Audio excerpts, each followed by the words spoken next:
Go by the apartment 5B. You're now tuned into the Apartment 5B podcast, where we chop it up about hip-hop, R&B, sports, love and life. Hosted by Kill.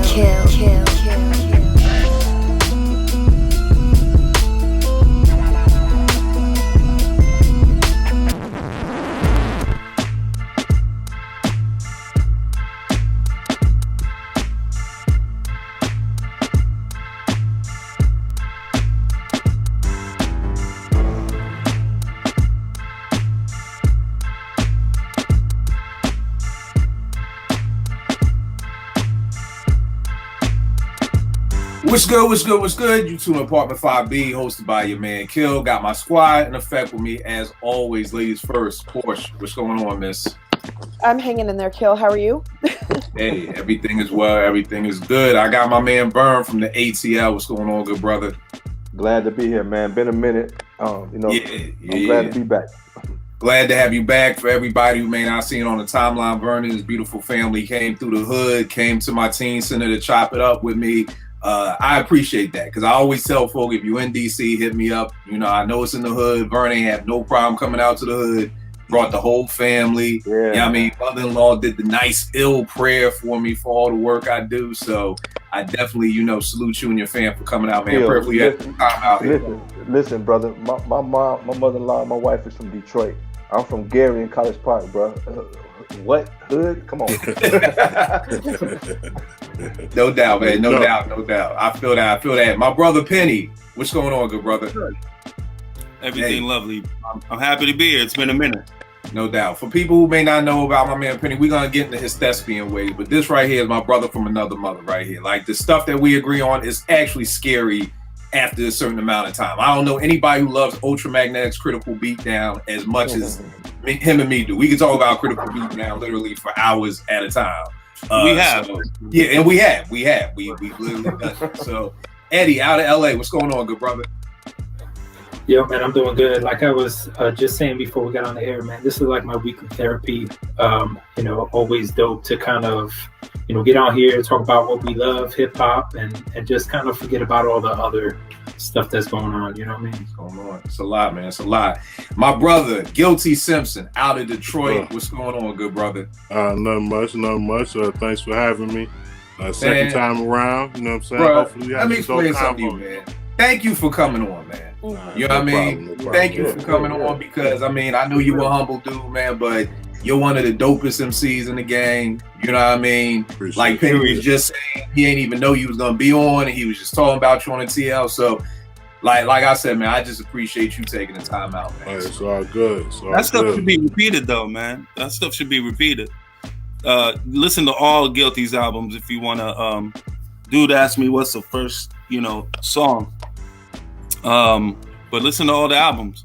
And then the features run bananas. And right. I told them start with the Dilla shit.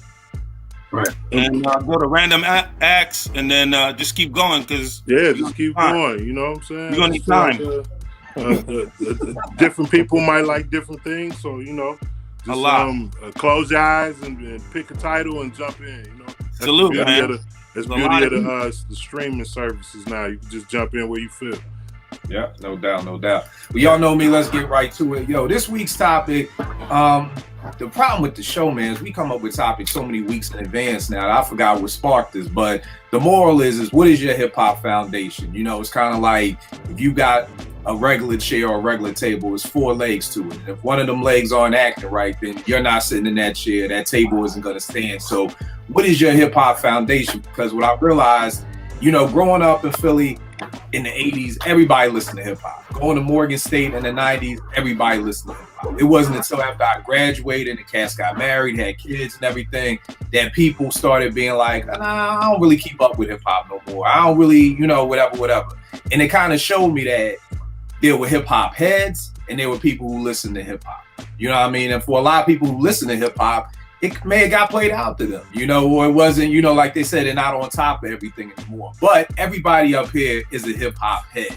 So for me, I'm always inquisitive about what was your foundation? What are the 4 key things that your hip hop foundation is built on, and why, like Eddie just said, we're still talking about this music. I can remember I've been talking about hip hop since 1984 when I was 10 years old. I'm 46 and I still get just excited now to talk about hip hop as I did when I was 10 years old. So what is your hip hop foundation? What are those things? Porsche, as always, ladies first. What is one of the 4 things that you has made you love this culture and everything about hip hop? So one of my things is, and to me, this is probably, I would say it's probably the most important thing, is the creativity between the MCs and the producers. And what I mean by that is that painters paint on canvas, and yes, they're creative, of course, it's art. But to me, and you know, like dancers and all these kinds of things, it's all creative, it's all art, it's all you know, in that realm. But to me, like hip hop kind of did it in a different way and implemented different things. So it was more like rappers talking about experiences and putting that against a backdrop of music and making that art. And so suddenly these struggles and these experiences and these life lessons and all these kinds of things suddenly became art. It became vivid imagery. It became poetic devices. It became, you know, things that are sort of, you can say, are academic in a way. So for me, that was something that I've always appreciated, and that's why I'm always like, I will die on the hill that lyrics over production. Although the producers are their own artists in a way because they're creating the music, the backdrop. So, and it's so hand in hand for me. I can't really say that I didn't want to separate them and make them each a leg of the table because I think they really go together. But yeah, that's you know, the most important to me. So. All right, dope. Guilty, what you got for you, good brother, out of Detroit? I think one of the elements in the foundations that I like, even when we were young, we were just cracking jokes. The beating on the table, beatboxing, and the MCing. I think that was something that I just came up on. Whether it was serious rapping, like I said, or you know, just playing, cracking jokes. You know, they call cap like a lie in hip hop, but in Detroit, I grew up. You know, I'm in my 40s as well, so capping was cracking jokes on each other. So we used to sit at the table and cap on each other, and a lot of times it would beat to beat. You know, somebody might beat on the table, and you know, maybe remake a Fat Boys beat, or you know, beatboxing in the corner so you can get the extra echo going. You know what I'm saying? And people just really exchanging rhymes and representing where they were from and their block and stuff. And you know, that was, you know, in my opinion, that was before, you know, people had the resources to make beats and different things like that. It was like an instant jukebox, you know what I'm saying? You had the homie that was ill, whether he was beatboxing or whether he was on the, you know, beating on the table with his knuckles, you know, making different kind of sounds of percussion. That's always something that resonated and hit home with me. I mean, even to this day, a hip hop track that might even have minimal music but heavy on the beat can always hit home with me. You know, even like an NWA Compton's in the House, you know, that beat was just so ill to me. There was no music to it, you know, or, you know, clips, grinding, you know, beats like that will always hit hard to me because it was heavy on the percussion and kind of takes me back to the element of beatboxing and beating on tables, you know. Yo, what's so dope about that, man, is you 100% right. Because in Philly, it was my man Gary. Like, you always had one cat in the crew who was like, oh, yo, Gary, give me a beat. And he'd get on a car or whatever and just, you know, start getting busy. You know what I mean? Right, and it was riding that. Like, y'all on the beatbox, y'all can't rock without me. You know what I mean? Right, for sure. You know, that's dope. And it was also dope is just, it's different in every place. Like, in Philly, we called that busting on each other. You know, so it's funny that Detroit is capping and Philly is busting. Vern, what was it in ATL? Or in ATL is Joan and Gary, Chicago is jiving. Mm-hmm. Okay. Mm-hmm. Yeah. So just the fact that it's always something different. Bagging or ragging. Okay. Yeah, bagging and ragging. I've heard all the different terms. I've heard it from different cultures, but you know, like from here, it definitely was capping. You know what I'm saying? And you know, dozen sometimes people refer to. Isn't that the original term, snapping? Yeah, probably that might be the most old like one I can think of. from way back, like, you know, from the OGs, snapping. I think that's what it was. What was it in Brooklyn, Eddie? Yeah, snapping. Yeah, ragging and snapping. All right. You know, pretty much. All right. Porsche, what about Vancouver? We don't have. Porsche, like we ain't doing that shit up. Yeah, we didn't do that kind of stuff. I think it was just, I think we stole ragging. I think. I have no idea. Vancouver's Canada's lame when it comes to hip hop. Come on now. No doubt. Penny, what's one of your hip hop foundations, good brother? Okay, we're going one at a time. Yeah, one at a time. All right, cool.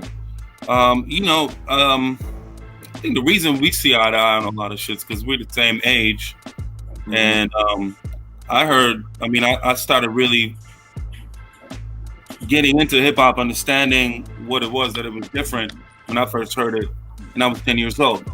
And the song is hard to bring it up just because of different shit that's tied into it.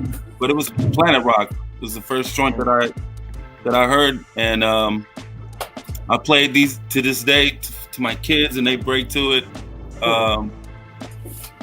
That takes me back to being that kid that really heard something new and infectious, and my cousin who can break a little bit better, you know, stealing some of his moves and having the routine to we had a routine to I Feel For You.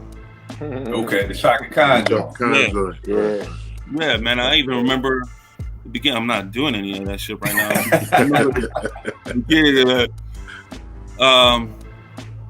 But really, Planet Rock is the first thing that really I can remember, because it's hard for really to pinpoint shit now when you're a little kid. You know how it is.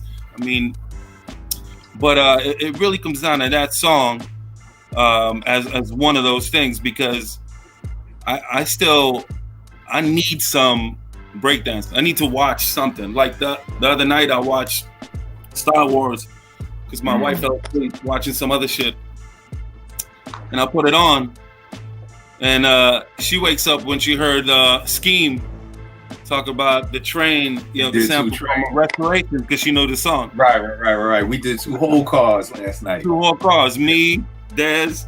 Yeah, man. Me 3 kids. So that to me, the beginning, the breaking is something that's still important to me, even though, as we discussed ad nauseum, that element has been left off the table a long time ago. Right.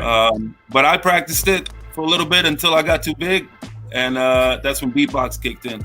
All right. No doubt. Eddie, what you got for yours, good brother? All right, so the first one I'm gonna do, because this is one that's been fresh in my mind lately, is hip hop being the voice of the people. And so what I mean by that is hip hop is always speaking on things, whether it's social issues, whether it's speaking on what's going on in the streets, you know, what's popular, whatever, but it really is the voice of the people. And since this show is about the culture, I feel like if you're about the culture, you really listen to hip hop, and you should be hearing, you know, those things that are important to the culture, you know, relevant to the culture. So I think these days when you hear an MC, either an MC who's fraudulent, you know, who's not who they say they are, fronting, you know, whether, you know, bragging about doing street stuff that they never did, you know, the listeners, people that are part of the culture, like it's easier to identify a fraud in that way. But really, as it relates today, the voice of the people is, you know, all the stuff that's going on. I think we had a conversation. We might have even had a show about this. You know, 2020, it took months before we heard MCs really addressing, like in large groups, really addressing the stuff that's going on in this year. I think we had a couple early in this year. We had Add2 dropped an album that was kind of socially conscious and stuff, but you know, so much to talk about that's relevant this year. we finally got a lot of MCs talking about it, but then we got a lot of MCs that just kind of whatever, act like this stuff ain't happening. And to me, that kind of strikes a chord with me, you know. All right, no doubt. It's funny because I want to, just because some of you said, Eddie, I want to throw a quick audible real quick. Authenticity. This was something that came up on the timeline last week, and we're not even, this is going to be quick, yes, no answer, just, you know, but I was thinking about it. Somebody was saying, you know, Kill, why with hip hop does everything have to be you rap about, you mean what you rap about? And I was saying, well, the hip hop I grew up on, it was supposed to be a reflection of you. You know what I mean? Which to me, you know, was that's part of my foundation. That's how I was raised. So, you know, and then people like, yo, you really think Pusha sold all this drugs and all this? And I'm like, look, I believe in embellishment. To me, there's embellishing and then there are lies. Do I think Jay-Z was moving so much weight they sent the National Guard to go get him? Like he said in Streets is Watching? Probably not. I don't think the National Guard went to go get Jay, but I'm sure Jay sold drugs. Was Pusha T the Greek? Probably not. Maybe he was Bodie, but he was in the game. So that's different than me, than straight up and down line. If I get on the timeline and I tell you I'm from Philly, I hosted a hip hop show and I work in one of the worst hoods in DC, working with kids at a teen center, and you find out it's all a lie, y'all gonna feel some kind of way, right? Right. Like Vern, if I tell you come out to my teen center and you pull up to some nice spot, you know what I mean? Like you like, yo, Kill, you said this was one of the worst hoods in DC. Like you would feel some kind of way. So how important is authenticity to you? Like, is it okay if someone embellishes? I grew up in the hood, so I'm used to niggas lying. So maybe that's part of my problem. So I've had people say, yo, I got jumped by 10 dudes. It was only 5, but at least you still got jumped. Like, I'll give you a pass for embellishing, but if you tell me you got jumped at Broadnami and nothing happened to you at all, that's totally different. So, Vern, how important is authenticity? Doesn't have to be a long spill, but if you find out that Jay is a straight up and down liar, or, you know, is there a difference between embellishing and lying to you? Is it all the same? Do you even care? And not now, but like when you were in love with hip hop. Like, because I know now we're all old and it's like, yeah, whatever, like wrestling is fake. But I'm talking about when you really love the fucking Road Warriors and the Rock and Roll Express and Dusty Rhodes, like those days of hip hop, where you would have been upset if your favorite MC was not being authentic. Yes, I'm glad you better be glad you said that part, because Right. It's different. Like, I know wrestling is fake now, but when the Road Warriors was whooping Nikita Koloff and Ivan Koloff's ass, like, you could not tell me wrestling was fake. Porsche, what about you? When you were in that deep love for hip hop, would you have been upset if you found out, I don't know, Big Daddy Kane wasn't from Brooklyn, or, you know, I don't know, like just something about your favorite rapper wasn't being authentic? I mean, I'll be quick with it, but like if they're repping somewhere and they have no idea where that place is, like, yeah, I feel some kind of way. But if you're telling me you're selling drugs, but you're not really selling drugs, like, I don't really care. So there's levels to it for me. I don't really like, but blanket statement, I don't really care. All right. What about you, Guilty? I think ultimately is what you claim to be. I mean, I think if you're an MC and your foundation is creativity, so to speak, I think you have the ability to rap about anything you want. You know, I think if you take more of a gangster angle, or, you know, kind of like a street angle, I'm sure it's, you know, with MCs, even with myself, it's embellishment to it. I might tell you in a rap, I got enough artillery to back down a police station. We all know that's not true. You know what I mean? Like, you know, some of my favorite raps in the history of rap, I Got It Made by Special Ed. We knew he ain't have no hours. He didn't have all that. I knew he didn't. Right. It was the ambition to achieve that was enough for me. And it's dope as he packaged it within his rhymes. You know what I'm saying? You know, it didn't matter if it was real to him, so it felt real to me, if that makes sense. You know what I mean? So it doesn't always have to be about your current state. Sometimes it's just about your state of creativity, what wavelength you're on to come up with these incredible rhymes. But, you know, if you are really hanging your hat on word for word these rappers being everything they say that they are, it's probably not a truthful rapper around, if you want to break it down like that. You know what I mean? But if I'm a tough guy in the streets and everybody knew me as a tough guy, you know what I mean? I could say anything on the record and nobody would question it. You know what I'm saying? So I just think most rappers embellish their rhyme, add embellishment in their rhymes. And if they are saying that they don't, I think they're being dishonest. You know what I mean? That's what I think. I agree. What you got, Ed? Damn, you mean Ed don't own a percent of Tahiti? Special Ed don't got the dog with the solid gold bone. But you know what? Before we go to you, Ed, I think the other piece too is that. No, I'm sorry. And finish with you and Penny go, and then I'll go to what I was gonna say. So I like what Guilty said. I mean, I think embellishment is always going to be a thing, braggadocio in hip hop for sure. But I mean, I think it kind of depends on how far you go. I mean, like honestly, at least for me, you know, me back then is a different story. But now I'm not glorifying that kind of life of drug dealing. So you know. I don't care too much about it. Like if you sold, you know, if you made small deals or if you claiming to be, you know, a big drug kingpin, like obviously we all know like you ain't, you know, the drug kingpin. But you know, there's more things, I guess.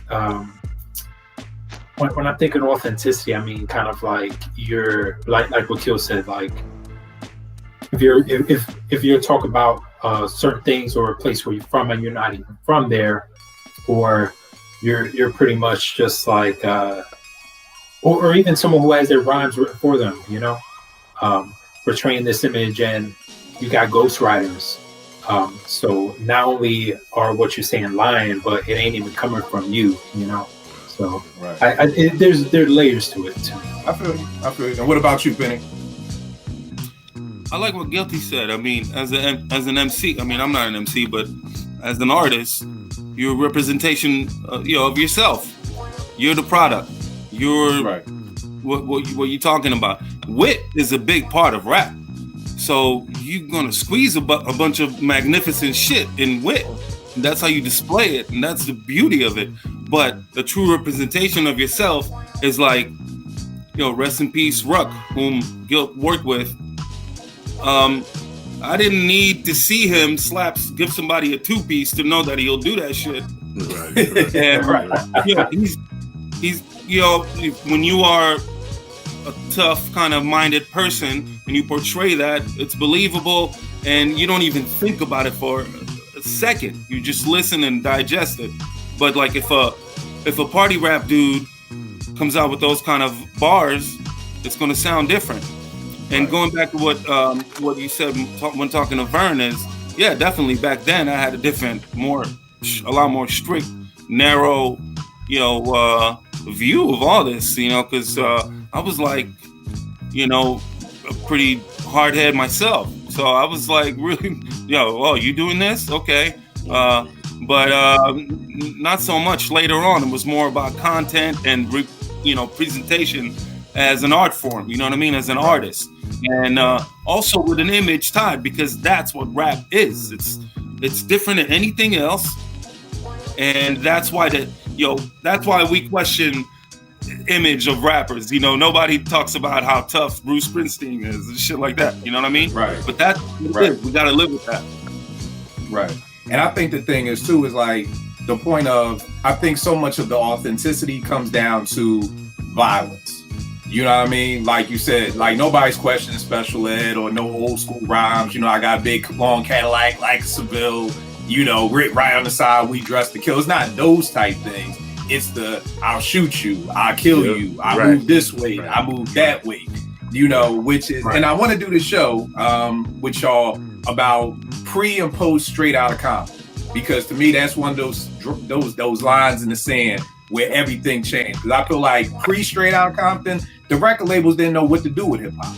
It kind of was like, just go in the studio and do you. Like, you know what I mean? We can't tell you what to rap about because we don't know nothing about the rap. You know, but post Straight Outta Compton, it was like, oh, well, I think we got something here, y'all. Y'all just went platinum. We got people, you know. Before Straight Outta Compton, you ain't want no parental advisory sticker on your cover. That was a death blow. Post Straight Outta Compton, you was gonna do whatever you needed to get that parental advisory sticker on your cover. Like before Straight Outta Compton, I didn't know what Compton was. I was like, what the fuck is Compton? Post Straight Outta Compton, every week on Rap City, here come another nigga in a Raiders jacket and a Raiders hat talking about Compton. So it's so much, and a lot of people never paid attention to it, but trust me, there's a big difference in hip hop. Pre-Straight Outta Compton and post-Straight Outta Compton. Most people don't realize G-Rap's whole first album, not one curse word, which was pre-Straight Outta Compton. Post-Straight Outta Compton, Penny, we talk about it all the time. There may be 200 curse words and just talk like sex alone. You know what I mean? And it's very hard for you to go from no cursing. You can't go from Sinbad to fucking Eddie Murphy overnight. Like somebody had to get in your ear. Right. He was grimy on it, but not no purpose. On Road to Riches, he was grimy on it. I mean, he was grimy, but there was no grimy. Like he was already talking that, because people always say that G-Rap. I'm not gonna digress too long. People always say G-Rap started talking about, you know, crime when he got the Giancarlo or whatever. No, that was way before that. That was right, but it was a way to be able. It was a way to be able to do that without cursing. Or even with Kane, he may drop shit. You know, there may be one curse word in the whole song, but then when you look at post-Straight Outta Compton, everybody's cursing 20. You know, as much can come out. We're gonna say it, and then we're gonna get back to you. I was gonna say when you start talking about the pre and post-Straight Outta Compton, and I remember like everyone. It was almost like Hyper Gangster, but there's the interlude on Black Sheep album, Wolf and Sheep Clothing. If y'all know what it is, where you know, I had a dream, I was hard. Like it's just so over the top. Like shot his mom's because she messed up his breakfast or whatever. You know, like and it's funny, but that's how these. You know, it's like the whole CB4 thing, right? You know, they did it. You know, and that's more of what I'm talking about with the authenticity. It's kind of like you feel like as someone part of the culture, and you kind of feel when it's overtly fake, you know, because someone could be talking about these things that maybe not doing themselves, but they're adjacent to it. They live in that environment. So there's still a level of authenticity, even though they're not doing it. Right. You know, other folks, they're just like, oh, this is what's going to sell. Bam. Right. This is what I gotta talk about. Now I feel you. All right, Vern, back to topic. Which one of your first foundations of hip hop, brother? Wrestling with this. I'm gonna do like a mashup of songs. So I'm fifth, sixth grade with Planet Rock. Fourth, fifth grade Planet Rock, and then you know early DMC stuff, and it was cool, but it really didn't grab me. But I would say these three songs really like, this hip hop thing, and it's a reason for it. Roxanne, A Fly Girl, and The Freaks Come Out at Night. Cause I'm in middle school now. I'm with my crew, and this is our thing. You know, I grew up. My uncle, jazz musician, fusion. My parents, R&B, soul, and gospel, and I love all of that. I still love it to this day. But this is something that we have ourselves, and so I don't know how you label that, but those songs remind me of being in junior high, and now I got my crew. We hanging out at lunch, and we rhyming, you know, we rapping and stuff, and you know, exchanging tapes and stuff like that. So I don't know how you label that, but those songs remind me of a time that like, this hip hop thing, this is ours. I think you said it right there. This is ours. You know what I mean? Like, you know, like what's Solange say? I mean, for us, by us, but it was like, yo, this is our shit right here. You know, like everybody else got theirs. Now it's finally time we got ours. For me, man, the first thing, man, is this joint, Run DMC, man. This was 84. I'm 10 years old, and that was just it. I thought it was Run DMC on American Bandstand, but I did the YouTube, and it's not that. They were on some dance show. I don't know if it was Dancing on the Air in Philly, or they were on some dance show. And when they performed Rock Box, I was like, yo, bro, it was like. It was like seeing the man, you know, I guess how our parents talk about seeing the man land on the moon or something. Like, it was right up there with me, like seeing them on this show that I have. You know, normally you ain't have black artists on American Bandstand like that. So, and definitely not doing no rap, you know what I mean? And then I think what really got me was seeing Jay on the turntables, you know what I mean? Because I think, of course, now we think of two turntables as, you know, the status quo, you know, but in 1984, everybody had one turntable in their crib. You know what I mean? Like, so it's literally like, yo, like, why does this nigga got two? Like, what is he doing? Like, this was like mind blowing to me. Like, you know, again, like DMC says it all the time. Like you say Run DMC now, it sounds great. But when Russell first told him Run DMC, it's like, yo, this name sucks, man. Like, yo, what are you talking about? But seeing 2 turntables and then seeing him scratching, like literally like in 84, it's like I still got this picture in the studio where it's like, boom, I had to go get 2 turntables for Christmas. Like, and you know, even my mom's was like, yo, what do you want 2 turntables? Like, you know, my parents couldn't even understand it. Like, you want us to buy 2 of the same thing? Like, nigga, like, what are you talking about? So Run DMC on American Bandstand, Run DMC period. That's the first thing that was like my foundation. That was like, yo, I want in on this. And I think that's one of the things too that I can look back at now that kind of separated the heads from the listeners, but I didn't really see it then, was a lot, not everybody, but a lot of people who I think are heads have tried their hand at something.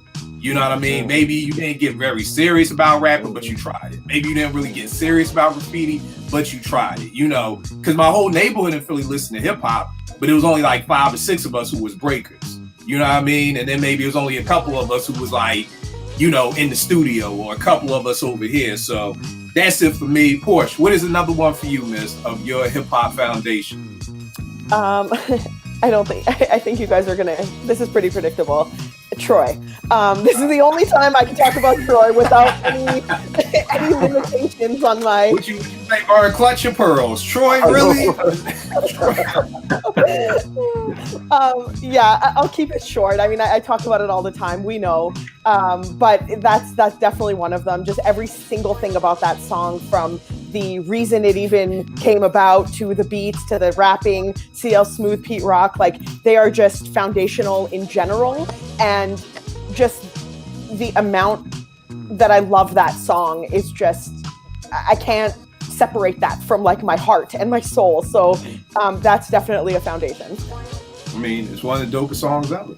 I mean, it's one of those joints, like, I think, well, I know for me, I can remember where I was the second I heard it. I heard that horn and I was like, yo, like that just caught me from the door. Like the beat ain't even have to drop. CL ain't have to say a word. Just as soon as I heard that sax, I was like, whoa, the fuck is this? So definitely one of the dopest. Guilty, what's another one for you, good brother?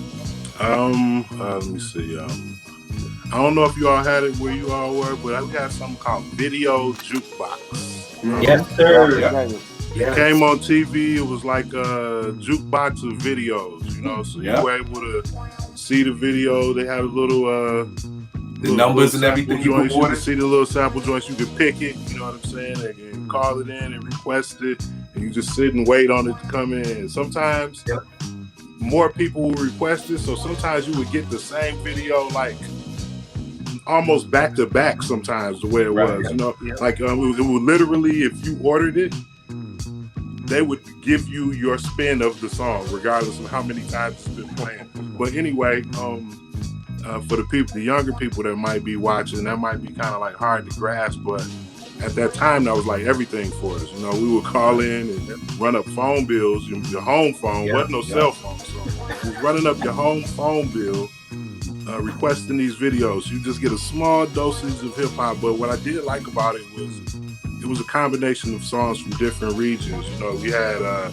it used to be this silly song, I forgot who, I'm no disrespect, but a song called B Girls. B stands for Broncos. It was like, you know, it was songs like that, and MC Shy D, and you know, just everything. You know what I'm saying? I was able to it was pre-internet, so you were able to get a small glimpse of what somebody else was doing in another part of the country as far as hip hop was. So that was the contribution to it, was this video jukebox. So, you know what I'm saying? That was really instrumental in shaping who I was, because I was able to hear other people's music, you know, from different places.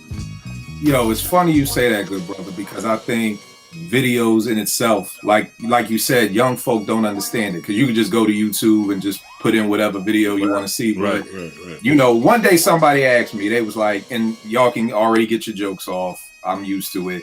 Somebody was like, yo, Kill, how do you like Chance the Rapper and Benny the Butcher? Like, and this person was dead ass serious. It was like, how does you're like literally like you're allowed to do that? Like, and I'm like, you can like whatever you like, good brother. like that's the beauty of it. I get joked every day for liking Chance's last album. Only me, Chance, and probably his daughter like his last album. And then that's cool. I'll take the jokes. I like it. I do. But the thing that I'm always telling people with things like Friday night videos and Yo MTV raps and shows like what you just talked about, Guilty, we had to sit through so many other genres of music just to get to the one rap video. So I can remember staying up all night Friday night to see the Beastie Boys Fight for Your Right to Party video, but I got to learn about the Eurythmics. I got to learn about Men at Work. I got to learn about Duran. I got to see all these other genres of music. I was telling the young boy, like, that's what y'all generation is missing. Because if, truth be told, if we could have just got through all the white groups and just went straight to hip hop, we probably would have done that. Yeah, we would have, for sure. We would have just went straight to it. But we had to sit through it, and it's like, that's why I have so much love and appreciation for those groups. Culture, Duran Duran is one of my favorite groups, hands down, any genre of music. I love Duran Duran. Rio's one of my favorite albums. No way Rio's one of my favorite albums if I could have just skipped over every other video. So, you know, for the younger folk, like, that's why I think somebody would ask, like, yo, you're allowed to like this and that at the same time? And yeah, you could be allowed to like, first of all, I'm trying to get these young folk to believe it. Like whatever the fuck y'all like. Like, stop trying to be liked and stop trying to fit into a groove. I said the other day, yo, Lenny Kravitz's my favorite artist walking the planet Earth. And everybody was like, Lenny, you like, fuck yeah, I like Lenny Kravitz. Yo, Lenny Kravitz is a rock god. I started like listening to Lenny when I was 15. I'm 46 and this nigga's still making banging songs. Like what you like all the way around. What you gonna say, Vern? To piggyback on the video aspect of it, in Atlanta, you had Fresh Party that came on Friday nights for 1 hour. That's all the hip hop you were gonna get during the week. And then on Sunday night, I made the two college stations, Georgia Tech and Georgia State, had a hip hop. So you'll be up to 12 to like 2 in the morning taping all the craziness. But now they get it whenever they want to, however they want to. But we had the hunger and thirst, you know, after it, and that's why it meant more. Yeah. You're 100% right. You're 100% right. Penny, what's another one of your foundations, good brother? All right, since you said one of mine, Run DMC album. Obviously, we have to have one of those things. Paid in Full. Paid in Full. Paid in Full is everything. I mean, I'm one of the only cats, and I mean, I'm not saying people diss the record, but I'm one of the only cats who has it as his GOAT album. A lot of time that goes to Nation, and that's number 2 for me. But it just meant everything to me. I mean, and to look at what has transpired in 33 years, that leap that Ra took us on is, without that leap, we're not here. We're not having these evolutions in rap without that leap. I think to me that's still the biggest leap from the DMC. I'm not saying LL wasn't there, but Ra to me represents that beginning of the Renaissance of what the next 87 to 97. People argue about the chunks of years or whatever. I mean, for me it's 88, but you just pick a year. And it's in that album. And when it's not even just the first record, because I mean, I heard it on K-Day. I heard it on the radio.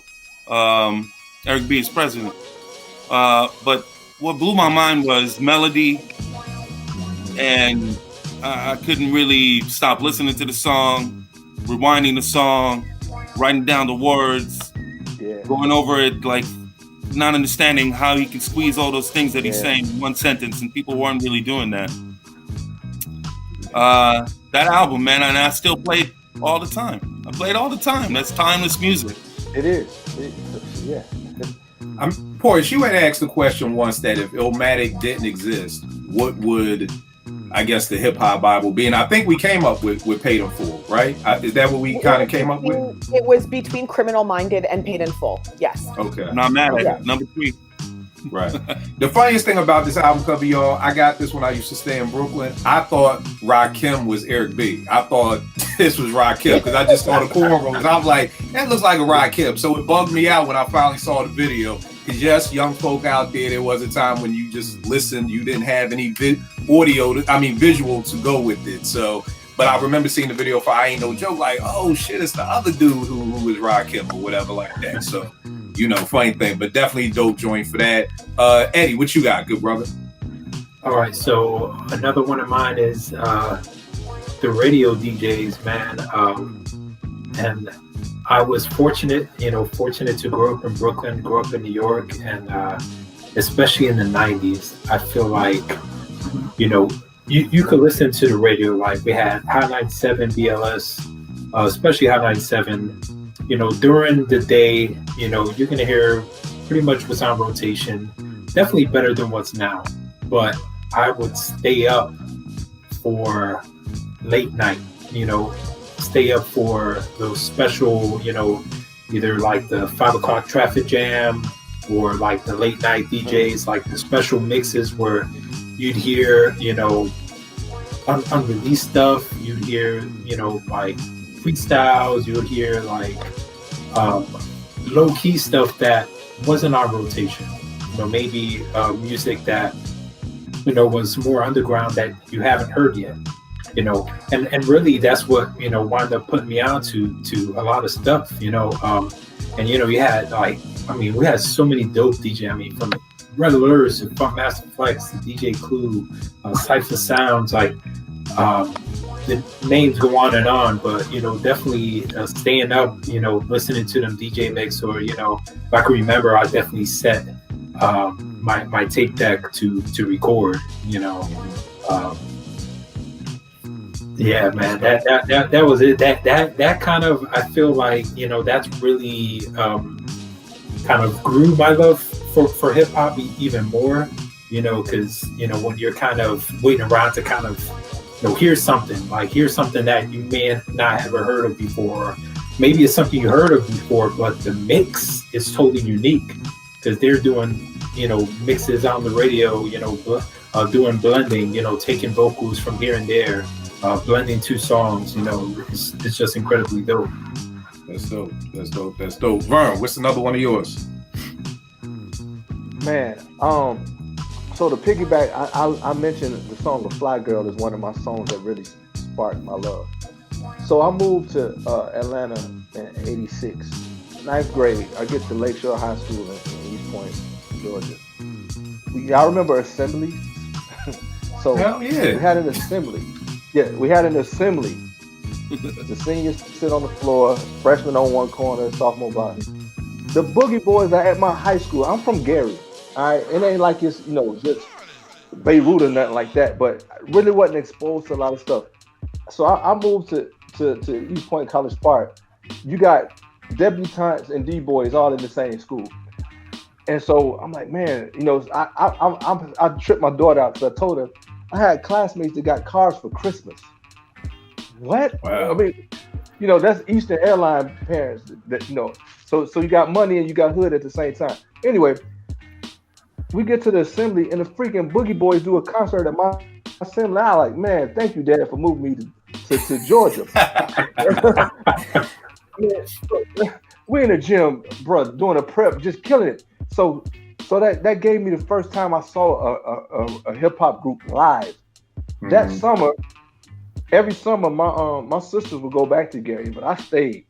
So for a whole week, usually I'd be at the crib by myself in an apartment complex with thousands of people. You fill in the blanks. So it was love, bruh. The Omni, my first rap concert. Run DMC, LL Cool J, Public Enemy, Salt and Pepper, Jazzy Jeff, Fresh Prince, Houdini, and I want to say Eric B and Rakim were there, but it might be a mash of 2 years because I went there 1 year, then the next. But be that as it may, bruh. That's why when people talk about Jazzy Jeff corny, nigga, y'all ain't never seen Jazzy Jeff burn down the stage in the Fresh Prince. Burn down the stage doing brand new funk. And so the live shows, man, ain't if you know, you know. You know, because I wasn't a big LL Cool J fan till I saw that fool in concert, man. He was the man. Yeah. So live shows is one of the things that grabbed me. And so even years later, man, I saw what's the name of the group from Detroit? Come on, man. Elzai and Slum Village. Slum Village opened for De La Soul when the Grind Day album came out. Man, me and my man up in that mug, I'm 30 something. We rocked out to like 3 or 4 in the morning. And I was so hurt the next day work. But man, it was like ecstasy. It was heaven. So just a live hip hop show ain't nothing like it. So that I mean, I could name a whole bunch of other concerts I've seen. I'll just do this one. I saw Kane maybe 10 years ago. It was Kane, Light, a bunch of the old school cut. Man, Kane burned down the stage. So a live hip hop show is one of my elements. Oh yeah, no doubt. It's funny. Me and Ed was talking last night, and it was like going back to the how can you like Benny and Chance at the same time. I was like, bro, here's the crazy thing. There used to be rap shows like NWA, Too Short, Kid and Play, Jazzy Jeff and Fresh Prince, and Big Daddy K. Now, how the hell is NWA and Kid and Play on the same bill? And have love for each other. And it's sitting there, you know, in each other's flicks. Yep. Yo, I'm a fan of your music. I'm a fan of your music. Again, everybody didn't have to be, you know, I call it the 40 and blunt hip hop era, like around 92, 93. Like once we got to that era, that's like Penny, you talk about breaking getting played out. That's when all dancing got played out. Because I always tell niggas if Illmatic drops in 90 instead of 92, 93 or 94, you got Jungle dancing on stage. Nas got dancers the same way G-Rap had the chosen few dancers. You know what I mean? Nas would have had dancers on stage. But he came out during the 40 and blunt era, so he had niggas just on stage in fatigues and 40s and blunts. You know what I mean? So it's like hip hop got so hard that you couldn't even dance no more. You know, we took it from breaking to, you know, scoop and scrap to now just doing a two-step. And we still ain't never came back to just doing a two-step. You know what I mean? So because hip hop been so hard. But I definitely feel you on that, Burn. The next joint I got for me is Beat Street. Yo. Yeah. Moms took me to see this movie.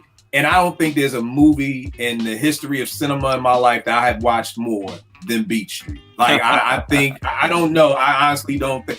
Naomi watches Beat Street all the time. Like, it literally is like a staple because it represented everything for me. It represented me wanting to be Lee. You know, I can remember me trying to get sideburns like Lee when, you know, I was in the 4th grade. Like, I wanted to emulate everything Lee did.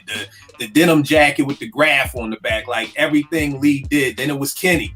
I wanted to be the DJ. You know what I mean? And Ramo, I'm failing math in 5th grade because all I do is just do graffiti in my book all day. You know what I mean? Like, so it just Beat Street. I mean, to this day, I could sit there and me and they was watching it one day, and I'm literally telling her every move from the battle at the Roxy. I'm telling her every move, like, he about to do this. Watch Crazy Legs. Watch this, babe. Like, I could tell you every scene from that movie. So just Beat Street is just, you know, seeing Dougie Fresh, you know what I mean, doing a Christmas rap joint. You know what I mean? Yeah, not knowing at the time that that's Mo D. You know, when Mo D is coming out with Wild Wild West, not realizing that was him in Beat Street doing the jingle joint. You know what I mean? Like, you know, and then again, Ramo's that's one of them deaths that hurt, bro. Like, bro, I was in that movie at 10 years old crying like a baby. Ramo and Cochise, man, you would have swore we went to school together because those two deaths hurt. So definitely that for me. Porsche, what's your third joint? I'm gonna say Rap City. I know we talked a little bit about you know, shows and stuff like that. But Rap City, I talk about this often. Hip hop was just hard to come by in where I grew up in Canada. And I remember Rap City would come on like very late at night. Like I think it had like either it was the midnight to 12:30. Oh, you said Rap City? Yeah, Rap City. Oh, I thought you said Rap City. I thought you was talking about the rapper. No, Rap City. Okay. On Much Music, and it had the time slot of like 12 to 12:30 or 12:30 to 1. I can't remember. And before and after was the trashiest music I've ever heard in my life, like ever, like ears bleed. And I would literally sit through this, and I had fights with my parents to let me stay up, and I had to show them on the TV guide because I was a paper back then. It wasn't a click on the remote that Rhapsody's only showing at this particular time, so they would let me stay up to watch it. And that I recorded on beta, like the older guys know, on beta. Beta cassettes, the videos. And then when VHS came, I was like recording. I had like probably 30-40 videos of just Rhapsody episodes from front to back with the commercials, because when it wasn't on, I would sit and watch them again.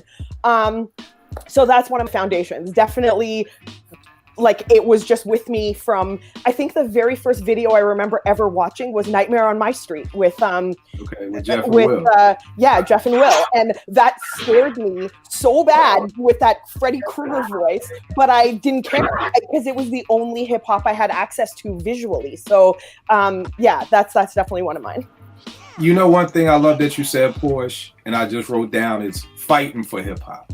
Like, you was willing to fight your parents. You was willing to get in trouble. You was willing to, because like verse many occasions, like anything are not okay with like this explicit. My dad tried to throw my 36 chamber CD out the window, and I was like, I'm gonna throw myself out the car. Like, it was like this big. We're driving, going to a family picnic, and me and my dad are just screaming at each other like he heard the torture skit, and I died. Yeah. Is he dead? But I mean, that's the thing. Like, all the hip hop, you had to stay up late. Like, you know what I mean? Because at the time, that the radio station program directors was like, you ain't getting no prime time slot. Y'all getting at all midnight. You get midnight on a Thursday. So you still had to go to school. There was a show of like punk rock, and that was like damn near an hour. And I was like, and then I have to sit through I only get half an hour of hip hop, and like 80% of that is commercials, please. Like, that was like 4 videos. You know what I mean? Like, it wasn't fair. I hated it from the beginning. Whenever I think of fighting for hip hop, I think about, being young and hearing Lottie Dottie and hearing the curse words, and my mom's wouldn't let me play that. So I had to go with my man Kyle, who had an older brother, Walt, where we could listen to it. You know what I mean? You'd be listening all quiet, so nobody heard it. And I think the biggest thing I've seen somebody fight for hip hop, when I did Strictly Hip Hop, we was on Friday nights from midnight to 5 a.m. And my man, Little Mike, one of the DJ, he wanted to DJ, he was 14, 15. He would sneak out his house every Friday night, like sneak out the window, second floor window, climb down, come to the radio station every Friday night, DJ, and then climb right back up in that window. Like, and I'm like, yo, bro, you are really risking life for him, but that's what you did for hip hop. Like, when you got the bug, it was like crack. It was like, yeah, nigga, I'm gonna sneak out this house at 4 a.m, give me some crack, and then we'll come back with it. But yeah, I love the fact, like you said, you try to explain to your parents, why. You know what I'm saying? Yeah. So that's definitely dope. Guilty, what you got up next, good brother? Somebody mentioned it earlier, but it was something I wanted to mention. The cassette tape. That's really instrumental in my life. It's kind of almost forgotten about, like the dinosaur, whatever. People reflect on it, and the younger generation, they hear about it but rarely see it. You know what I mean? So, but the flexibility that a cassette tape gave you, you could put paper in the grooves of it, tape over whatever was there previously. You could I used to push record, play, and pause on my radio and just sit by the radio and wait on anything worth catching would come on. I'd hurry. So I would never really actually get the full beginning of a song. I might get it 5 seconds in, but it was enough for me to capture it. And similar to jukebox, it forced you to, like I said, you recorded what you could. So like if it was a dope slow jam, I would record it. And then I might be able to record a Run DMC song, Right. And then I might be able to, my homeboy might let me get a dub of his, because that was another thing too. Your homeboy had something dope on his tape. you say, man, let me dub that. You know what I'm saying? Right. Which meant, you know, you would be able to copy what he had on his joint, you know, his tape, and add it to yours, which was basically a collage of music that you didn't really have a lot of range. Well, you actually had all the range you could. You didn't have a lot of control over what you had. So my tapes would consist of erratic songs, you know, like you said, it might be a 80s song. It might be a Ice-T song. It might be a jazz song. So, and by the time you listen to the tape, you know, you just had like a collage of just mix and matching songs. And it was all because of the cassette tape. And, you know, the CD came and, you know, just mangled it, you know, and destroyed it, you know. And even to this day, when I was signed with Stone's Throw, we would do like stuff for nostalgia purposes. We have something called the Simpson tape where they came out with tapes, you know what I mean? These red tapes. And it went over well with people because, you know, it took them back to a period of their life where, you know, tapes were important because it seemed like once CDs came, they were like gone like overnight, almost literally, it seemed like.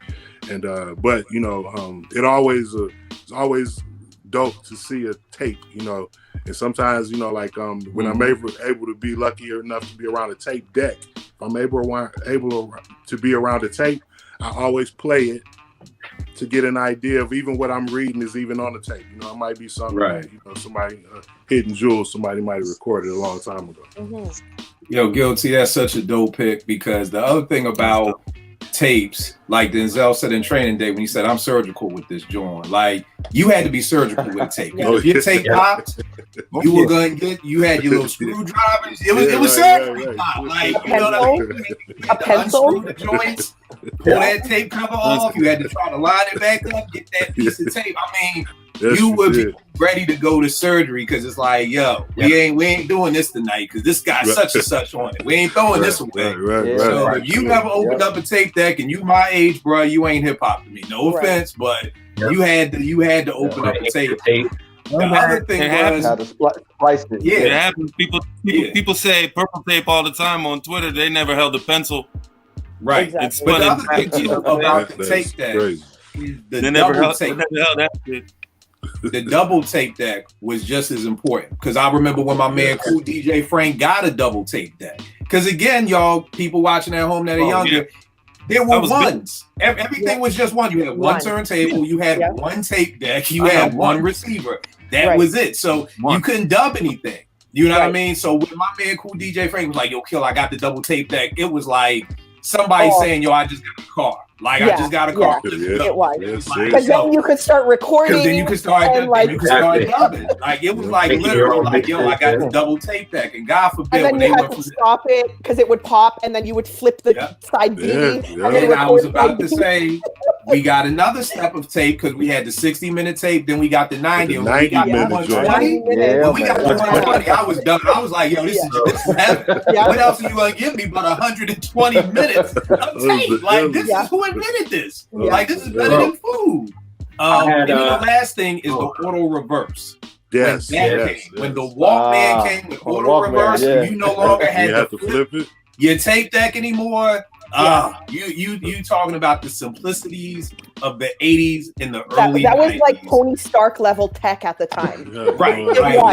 Being able to do that. You would say to someone like, oh, but does your Walkman like just play? Do you have to flip the tape? And it was like, no. And it's like, oh, you got the good one, you know? Right. And then God forbid you got to like the last of the dual tape decks where they were kind of digital, where they would actually stop if there was space. Right. I don't know if y'all remember those because the old school joints you had to just play with to see before, but then like the last batch of double cassette players, if there was space in between the song, you could just hit fast forward and it would stop. Sure would. And then that was that's the level of tape deck. Eddie, what were you about to say, man?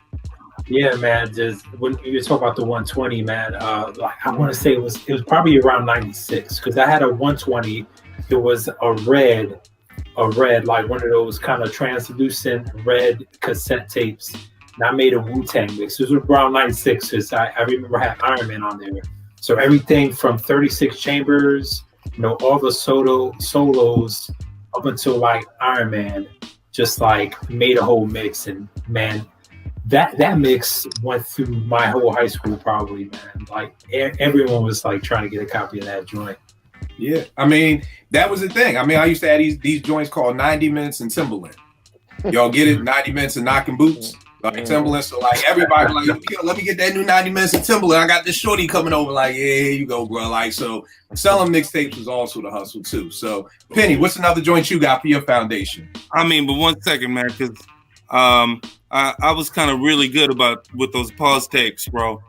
So like Flippy, I mean, I record something off K-Day, record something off maybe later on, record from somebody else, but I'll try to put them together, and everybody will, kind of started calling them mixtapes, right? Me and my homie that we also really like dancehall, so we had a dancehall tape, so we call them Style tapes, right? So we number those joints, and in school, man, people would add, man, let me get 17, yo. Let me get number 17. Or I had one titled Foundation 1, Foundation 2, Foundation 3, on and on and on. Man, I was sick about making tapes and took the doors off my double deck just to move shit quickly, wore out buttons, started using different, I use different buttons. I'll just put something different that was soft on my finger or whatever, that I felt like I could get like a quicker little edit and try to make like mixtapes and shit. So tapes was a big thing for me. But for me, next thing. So something that ties up the radio shit and something that's singularly different about LA, I think, if you're my age and growing up there, not being born there, but getting there in the mid 80s, being like a teenager in the late 80s. NWA and the Posse album is a foundational piece to me. A lot of people probably outside of LA probably never really got it at the time or whatever. I don't know. I'm not sure. But it came out. I never heard the album. I've seen it, but all I know is straight out of came out a year before. And had, some of the same songs, but not the same mixes or cuts. And man, just hearing Easy and Cube and the bass and the proximity, Eddie knows. I mean, I live in New York now. Most people know this, but growing up in LA, you always have proximity to gangs. It doesn't really matter like where you live, but living in Van Nuys, proximity to gang was, affiliation almost. You had to like know everybody to get to school. So this song, like when that shit hit and we heard, the little, the lowriders bumping this shit, and then the kids bumping this shit, and we were bumping this shit, and it was something that everybody kind of liked, but it was different. Like, I mean, there was a lot of curses on it, a bitch is on it. I mean, it's I think no, bitches isn't on it. Excuse me. Dope, but there's a lot of foul words on there. But it's one of those tapes that I had to hide from my parents or only listen like on the low. I mean, I had to share a room with my siblings, but they were little, so I would just play that shit, in the room. But NWA and the Posse, Egyptian Lover, Yella, Dr. Dre, all were K-Day Mixmasters. They were all, a part of I heard them on the radio cutting up, and then, you see them on the cover, looking cool and shit. And DOC is all over that album. That's dope. I may have to check that out, man. I always slept on that joint. I ain't gonna hold you. You know what I mean? I ain't gonna hold Dope Man. That's the original Dope Man. Dope Man. Yeah, the original Dope Man. I'm scratching up my face thinking about the funky worm on that Dope Man and how hard that the beat was knocking on that, man. Crazy. Yo, try. Yeah. Eddie, what you got, good brother, for your next joint? Yo, so my next one, it may sound weird, but it's actually a year. A year that's kind of the foundational for where I really, there's a lot that kind of clicked. And it's 1993 for me. And there's just particular, I remember really being into the Onyx album at the time, Back the Fuck Up. That, and then you had Black Moon, Enter the Stage. You had Midnight Marauders. You had Enter the 36 Chambers.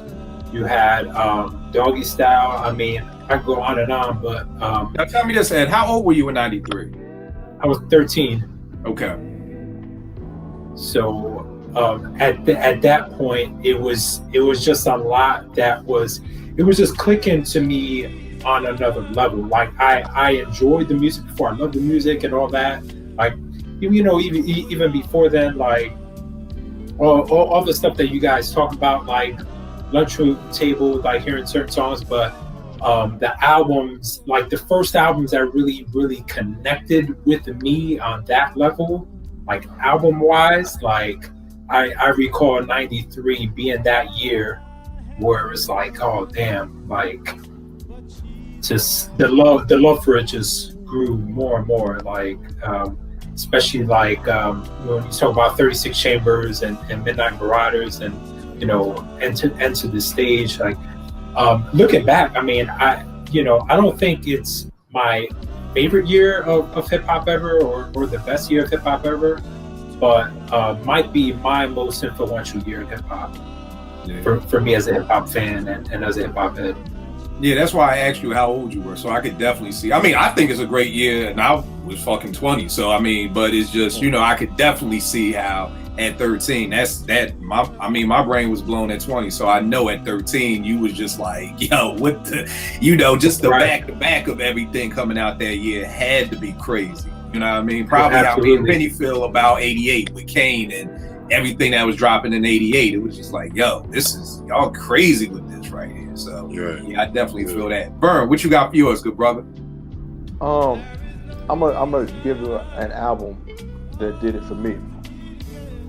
Realistic. No, yeah. I'm gonna do that one. Say that one for last. So 3 feet high. 3 feet high and rising. All right.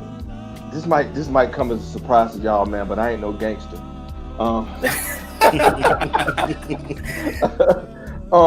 You know, regular dude, man. They showed me that you can be quirky and you can kind of be yourself and still be cool. I mean, because it's funny how influential New York was, and why. I think that's another story for another day. But anyway, in 87, 88, all we knew about New York was the stuff we saw in videos or on rap stuff. And so you see videos, potholes in my lawn, and I've seen the boroughs in videos, but never seen Long Island, never seen China and Jet dancing around, you know, with medallions and baggy pants and stuff. So De La Soul opened up the door. Because I always used to say Q-Tip's footprints on People's Instinctive was what made me want to be a rapper. But now in retrospect, 3 Feet High and Rising made me want to be a rapper because I saw a lane for myself. And so I'm gonna leave the rest of this because this leads into my other foundations. But yeah, I'm gonna just say 3 Feet High and Rising. And I think 3 Feet High and Rising opened up the door for a whole bunch of other people to get into the rap game and find a lane for themselves. Right. Mm-hmm. Yeah. No doubt, man. No doubt. That's one for me, man. You talk about this. I mean, we had such a variety of dope, monumental records, timeless pieces that were so different. We can play anything, and you know, I would play NW and the Posse and Kid and Play, and definitely 3 Feet and Critical Beatdown and Criminal Minded, and all of that. And I love All Hail the Queen, and I play those joints, the dance joints on them. You know what I mean? You had MC Light with the 2 incredible albums, Ed make you laugh, and Biz will make you laugh, and Nice and Smooth will make you laugh, and. But you know, but again, man, that was before the industry got a hold of what they knew how to market. Because, you know, if you just allow people to do whatever they want to do, you're going to get different personalities, you know, so we could have the Jungle Brothers, you know what I mean, talking about Black is Back. you can have EPMD, you know, just on some old you guys to chill. You know what I mean? So you can have everybody just coming. It's almost like the way Twitter's supposed to be. I got cool with everyone up here just from you being you. You know what I mean? Like, and that's the way that hip hop was supposed to be. It's like, let me just get cool from just people being who they are, you know. And to me, like, that was dope. It was dope. You could have the native tongue click. And to me, what was even dope is that they all had love for each other. You see what I'm saying? So it wasn't like now, and I'm not saying this is happening, but you know, Griselda may be like, fuck Chance the Rapper, he's soft. I don't, you know, fuck with Kid Cudi, he a weird. Yo, everybody had love for each other. It was like, yo, we were all fans of each other. Like, there was no looking down, or you ain't as hard as me, or you don't bust your gun like I do, or it literally was like, yo, we're fans of it. I always tell people in liner notes, they used to thank each other. I would look through liner notes and that was my like, people would be like just hundreds of lines of just thanking every single rapper that's out here. You know, I think it was Nation where Chuck said here, he thanked the past, and he was thanking Melly Mel and all of them. Then he thanked the present. Then he was like thanking the future, like he was thanking LONS for what they're doing for hip hop. And you know, you would hear it in the rhymes. What Kane say on one of them joints? You know, I listen to EPMD, Stetson Sonic, and BDP. Like, they used to shout each other out. Where we just got to a point where, you know, again, I want to do this show for a lot of younger folk to just talk about how hip hop went through these phases. You know what I mean? And how it's not fair. And I say this all the time because Wes said Griselda has the best hip hop discography, period. You know what I mean? And one of my people's got at me like, yo, man, what's wrong with your man? And I said, yo, truth be told, I'm not mad at that. But here's the difference. West and Griselda had the opportunity to do whatever they wanted for X amount of years.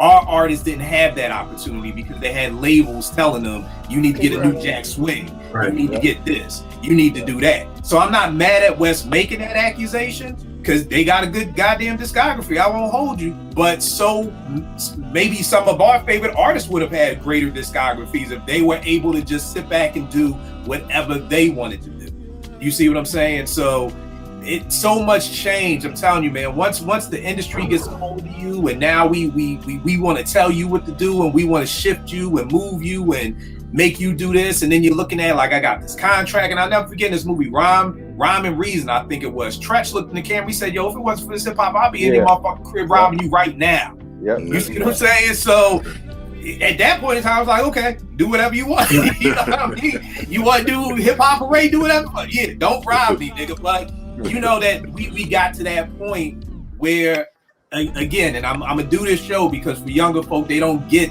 the roller coaster of hip hop. You know what I mean? 92, my freshman year at Morgan, Crossover comes out. PMD tells you, still I've never seen one rapper living comfortably. Then you fast forward 4 years to 96 and you got MTV Cribs.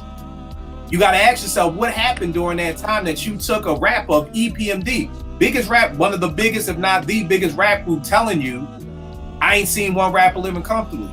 Gangstar living with Bram from Marcellus's family in their basement when Daily Operation is out. Q-Tip during Midnight Marauders still living at his mom's house in Queens, sleeping in his sister's twin bed.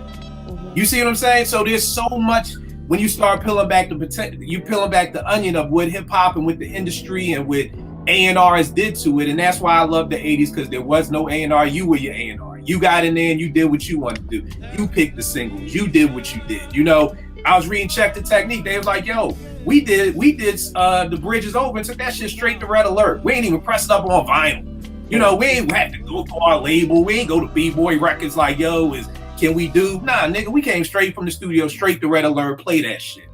You know what I mean?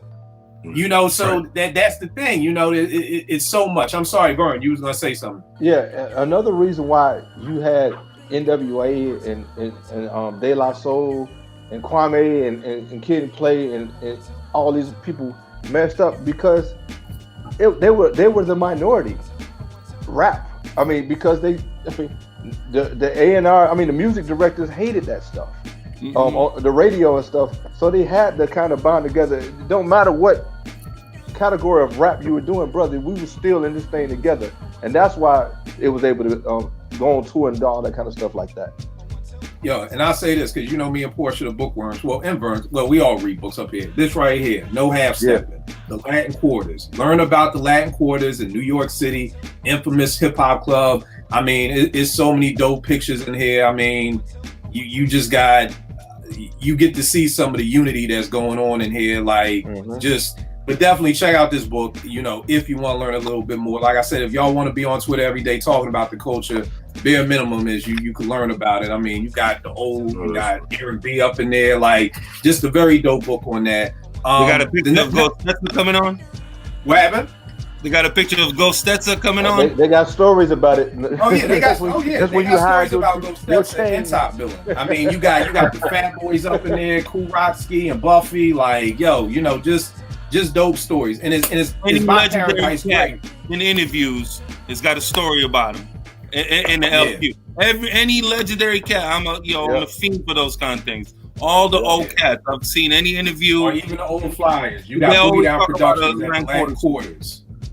You know, so definitely dope book for y'all to check out. The next thing for me, it was going to New York. I had family in Fort Greene, Brooklyn. So from 1981 maybe to 1988. So from the time I'm 8, I'm going to Brooklyn every year. And after Beat Street, fam, it just became a wrap for me because it literally was like it was almost like going to New York from Philly to me was like going to hip hop heaven.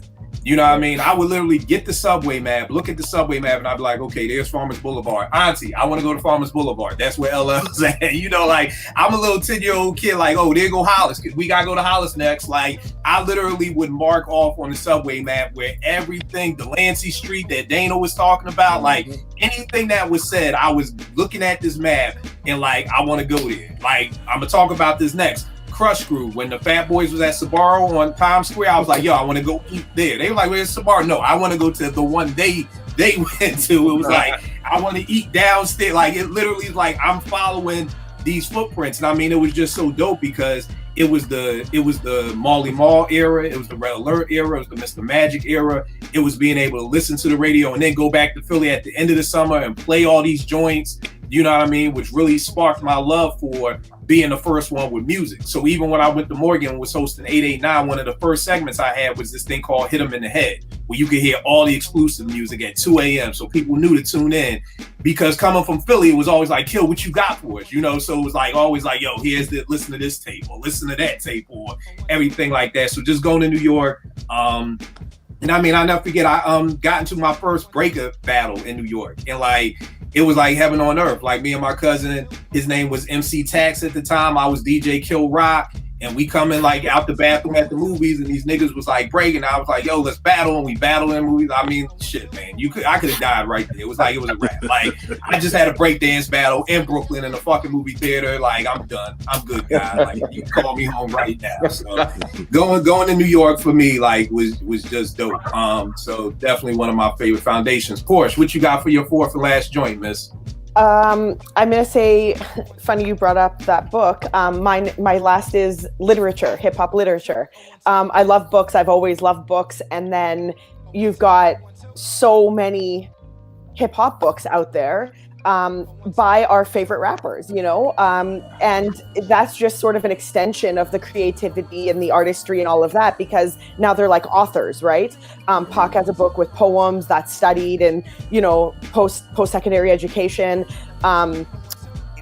Scarface has a book about his life, like memoirs, and Rakim's got a book, and I know like they keep releasing them, and that's always a great thing, because I feel like hip-hop is just, it's a school, and it's a never-ending learning, ever. Like, it's just, there's so much to learn all the time that we need these. And people always ask me, like, why don't you just get the audiobook? Because I want to keep them in print. It's important to keep these books in print, because I know digitally, everything's digital, but it's important that these are, you know, kind of, they're time capsules, and we don't know what happens digitally. So I think like the physical book is even more important than the audiobooks and the Kindles and whatever else they're available on. But that is absolutely one of my foundations. I don't know what I would do if I didn't have my library of hip hop books. Like, it's one of those things where when you can't listen to the music, just open the book. It's like going into the music in a different way, so to speak. So Right. Another place of where me and Porsche always connected with books. Give me 3 dope books. Give them 3 dope books to read. If I know I'm putting you on the spot, but no. My favorite, the one that I've read the most, literally, like I read it, I finish it, and I start it again immediately, is The Tao of Wu by the RZA. I love that book. Is just brilliant in a lot of ways. I love Rakim Told Me. That one is brilliant because it's divided up into like sections of albums and artists, and it talks a lot about the recording process, the albums. So Rakim Told Me, and the other one I would say is obviously like I don't know, Hip Hop Raised Me. That one is one that I take my time with that, but it's dope. It's very, very good.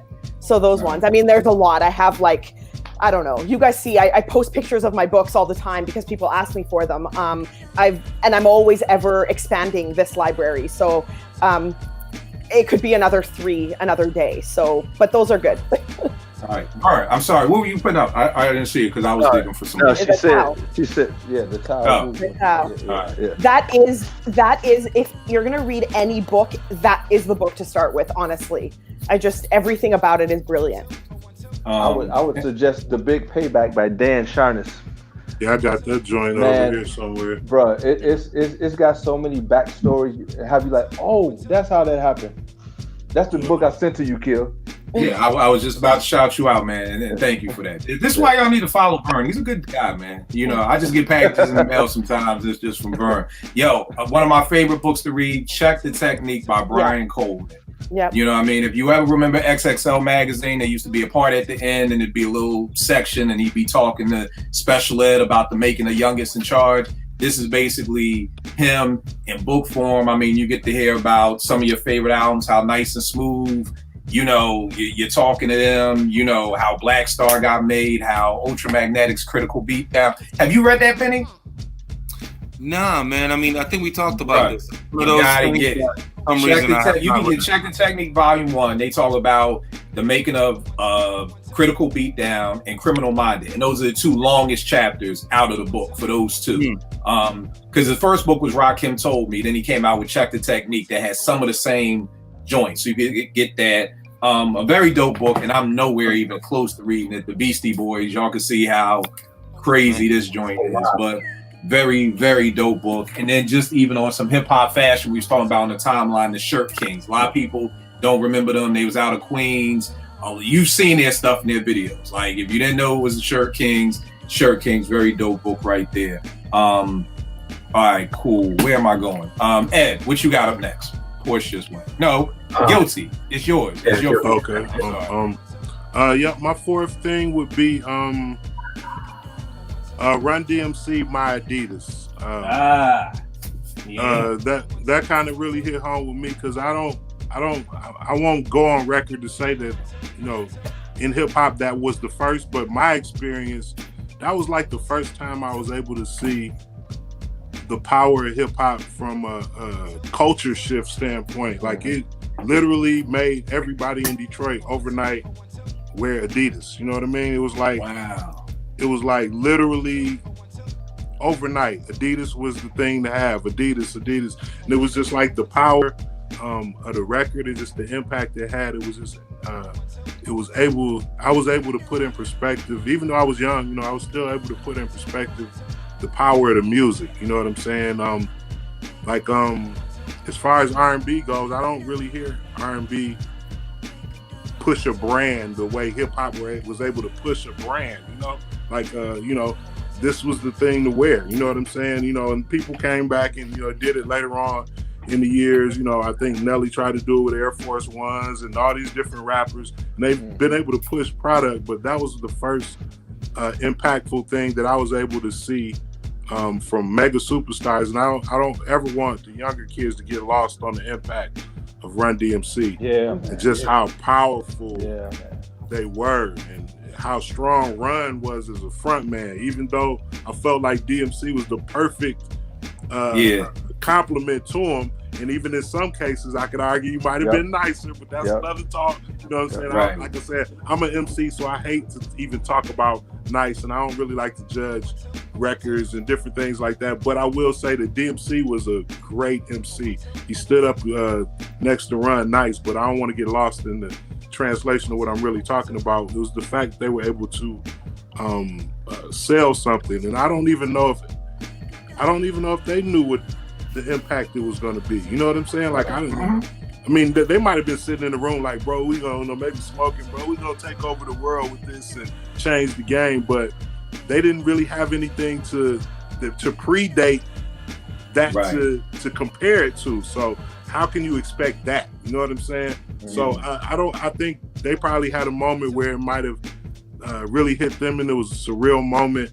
But we later on experienced that with NWA wearing the Raiders stuff, starter coats and stuff like that. But they weren't really saying wear starter coats. They just gave you a visual to refer to. But Run DMC really put a stamp on my Adidas, and you felt like you weren't cool anymore if you weren't wearing a pair. And I eventually defected and went back to my Nikes, I will admit. But for that span, you know, with top 10s and forums, you know, all these different gym shoes, you know, they just really sold it, man. And I think that was the huge wave that people still ride today.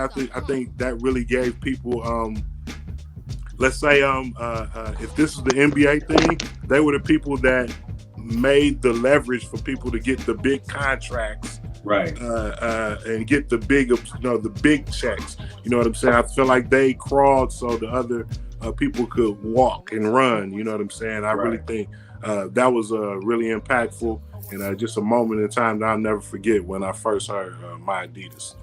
Yeah, I think the story just even behind how Russell talks about how they was at MSG and he was there with the Adidas reps, and it was like Ron was like, put your Adidas in the air, and to just see everybody, just see a whole sea of Adidas, like, you know, the rep knew we got to get behind this, like, you know what I mean? So I think, and you're 100% right, because we were talking about hip hop fashion on the timeline today, and it's just like, you know, at least Adidas paid them, because we was talking about Grand Poobah, and it was like, yo, you know, without Poobah, I'm not rocking Hilfiger, I'm not rocking Jabos, you know, and you know, Hilfiger never paid them. It's like, yeah, take some clothes, but you know, I remember when Run DMC had their own Adidas. They had the El Dorado Adidas, they had their own line. You know what I mean? So you're 100% right with that. Penny, what's your last joint, good brother? Last joint. All right. So for sure, Toes. To me, I think it's got to be a film. So it will have to be, back in the day, it would definitely be Beat Street. But over the years, and I'm cheating a little bit, it's Wild Style Wars. So those two. But I'll concentrate on Style Wars, even though I mentioned it earlier, because graffiti was such a big part of my life, man. I mean, and anybody who writes will tell you that it's such a deep, like, an obsession and infatuation, and it's like nearly impossible to quit. I mean, I think I started out maybe around 13, but I didn't really get up till 14 and 15, and I was really like all out. Like anywhere we'd go, I mean, it was always about music, what we did. We do parties, and then we try to flip that to clubs and stuff. But ciphers or whatever, there's always a can, a scriber, pilot, something. So I didn't really shake it off till I was like in my 30s, man. I was still, I couldn't really let it go. So it was dope to like switch it over to canvases. It was dope to because I started painting before that. You know, my mom's an artist, so I started painting when I was a little kid. So I was able to move that into graffiti and get out of it and still do my own thing now. You know, I don't really paint anymore that much and on the big scale, but on a smaller scale. And it brings me to this again, my kids, man, having kids and sitting down with them and painting with them and seeing how they take, like, when I saw my kid, this has happened like 2 years years ago. My son is only 6.5, but this happened like a year ago, maybe, when he was doing bubble letters with 3Ds. And just because he's sitting next to me and sketching and stuff. And, you know, I didn't get to learn like that. So I can only imagine what kind of shit he's going to be able to think about, you know? But just like you, man, I scribbled on every single thing. My mom's had to come to school, to the station, to everywhere, man. I drove my parents crazy with writing. But Style Wars, I watched that just to, like, remember the essence of what inspired me. I could never be like those guys. I knew that, you know? But I saw Peace Books with shit from out here, you know, that shit made it out there. I saw Peace Books with, you know, not Scheme or nothing, but definitely I think I saw Dondi hit up somewhere, and, you know, that shit really inspired me, even though I had plenty of inspiration in LA for writing. But Style Wars, seeing it on PBS as a kid, or, you know, I wasn't even a kid. I saw it when it replayed, and I think I don't know, I don't remember exactly the year, but maybe late 80s or something like that. But that movie and Case 2 in that movie, the right. Cat, the one-armed cat. Yeah, dude lost his arm on the third rail. World famous graffiti cat. It's such an impressive personality that just in the hour and 10 minutes of that movie, and he's not even in the whole movie, and seeing personalities that you admire to this day, like Crazy Legs as a little kid, you know, with the little fuzzy mustache, showing you his stops, you know, on all the floor work and all that. It just really, again, it takes me back to why I love this and why I never stopped doing this. You know, you mentioned a part of this is why do people stray away from this? And I don't really understand, but I mean, for me, it was never really something that even was a consideration. I don't listen to much other music other than hip hop. But you know what that is, bro? That's because it's part of you. I always tell people that's why I'm doing marriage coaching, especially about money. You pour your lemonade and your iced tea in the same pitcher and you got a half and half. I can't go back in and get my lemonade out. I can't go back. You can't go back in and get your iced tea. It's all one. And that's what it is. Like, that's what this show is about. Like, why is it a part of you? You can't separate. Like, even when I started going to church with my wife and people in Bible study, like, you still listen to hip hop? I'm like, yeah, that ain't gonna stop. I can tell y'all that right now. Y'all want to kick me out the men's ministry? That's cool. I don't really want to get up this early anyway, but I ain't gonna stop listening to hip hop. I'm just not. You know, and it would be funny because hip hop is always focused on as something negative, but then I'd be in Bible study and people are like, yeah, we about to go check out this new Chris Rock movie. I'm like, whoa, hold on. So you getting on me for listening to Jay-Z for the cursing, but y'all about to take a group bus trip over to see the new Chris Rock movie? Y'all don't see nothing wrong with this picture? You see what I'm saying? So you can't separate me from hip hop. Like, that just can't happen. You know what I mean? It just can't. And trust me, what Vern said earlier also was very apt. It's ours, man.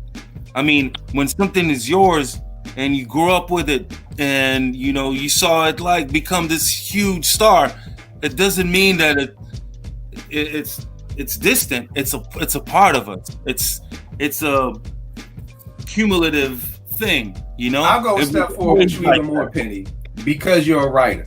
Because Young Guru said this once. Y'all know me, I like to give credit where it's due. Young Guru was talking about with a graph artist, the chances you take. Like Porsche, we talked about chances, like having to argue with your parents, sneaking out of the house. You have to go into a store and rob the store to get the paint first. So from the door, you already, step one could end up. I never bought a can. And that's just step one. Step two is now we got to break into the train yards. So step two is now I could get arrested even more. Third, I gotta find the train. So I could fall on the third rail, I could die. We got rival crews that could come rob us. The cops are chasing us. You're doing all of that just so that you could say your name in New York at least was all city, or in Philly that people could see that. So when you think about the chances that we took in order to do hip hop, I can't cut that off just because I go to church now. Or I can't cut that off now just because I'm married. Trust me, I've met some couples where the wife is like, he still listens to hip hop. Like, what's wrong with that? I've had wives say he still wants to buy sneakers like a little boy, and you still want to buy Coach bags like a little girl. What's the difference? You see what I'm saying? Like, you can't separate those two things. Like, so you have things around you I have people who say, Kill, why you still make beats? Because I love it. How about that? And again, this is another show, and we're gonna keep it moving. But I tell people all the time, my mother's a jazz musician. No one has ever come to my mother's house and said, hey, Miss Kilpatrick, why you still got this piano? Why you still got this saxophone? Why you still got this bassoon? Why you still got this flute? Why you still got this guitar? But when y'all come to my crib, it's, Kill, why you still got all these records, man? Like, clean this room out. This could be a guest room for somebody. Yeah, it's a guest room for me, nigga. That's what it's a guest room for. Like, what are you talking about? Like, it's my guest room. Like, but that's just totally different. But Penny, what I take away from that is it's a part of you, and it can't go anywhere. You know what I mean? Like, just with me in Philly, I cut my hair 3 times a week. I can't not cut my hair 3 times a week because that's how Philly raised me. That's just what Philly dudes do. You know what I mean? Is it overkill? Probably, but it's how I was raised, and I can't stop it. So that's just what it is. So I'm 100% with you. Burn, what you got for your last one, good brother? All right, this is my ode to hip hop. So I told you that 3 Feet High and Rising and / People's Instinctive made me want to be a rapper.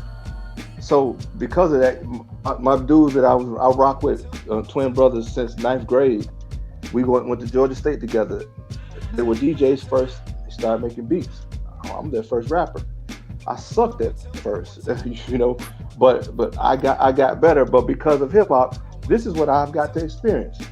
Meeting, you know, Jack the Rapper came down to Atlanta, so seeing one of my heroes, Fife, like I could touch him. I'm like, whoa. I got to visit the dungeon and like Rico, because they went to some cool. It was cool. Right. Rico, what's that beat you playing? Oh, that's this little group we working on. That was the only beginning before they got signed. That little group was Outkast because of hip hop. I'm rocking a show at the Cotton Club. A couple of weeks later, Pac is there. My boys do 2 tracks, get a platinum album. I'm in VIP with Pac.